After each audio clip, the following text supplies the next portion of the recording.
on a souvent tendance à mettre en concurrence ou peut-être à opposer carrément deux termes, ou plus communément deux techniques, qui sont la médecine esthétique et la chirurgie esthétique. C'est tout à fait obsolète et c'est tout à fait faux. Pourquoi? Parce que c'est deux techniques qui ont leurs propres indications et que l'on peut associer de plus en plus fréquemment pour avoir un résultat de plus en plus naturel ou encore pour pérenniser le résultat de la chirurgie esthétique.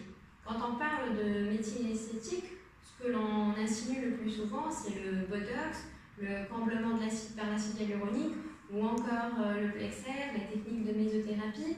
Chacune a sa propre indication et chacune nous permet d'obtenir un résultat particulier. Le botox.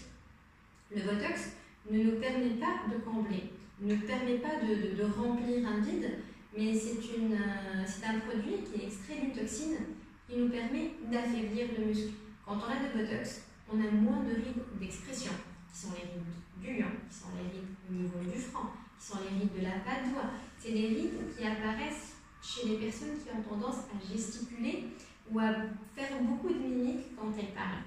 L'acide hyaluronique est un produit de synthèse qui nous permet de combler des creux ou de remplir des petites rides. Donc là, c'est toute la différence. La mésothérapie est une technique qui nous permet d'améliorer l'éclat, d'avoir un effet bonne mine. L'avantage qu'apprécient beaucoup les patients, c'est qu'elles me disent « Ah docteur, maintenant, je ne suis plus obligée de mettre un fond de teint ou de mettre un blush. » Ça permet d'avoir ce petit coup d'éclat après les vacances et c'est très bien. Le plexair est une nouvelle technique qui nous permet d'avoir accès aux blépharoplasties communément appelées non chirurgicales parce que ça permet d'absorber l'excès de peau sans pour autant passer sous le coup du bistouri.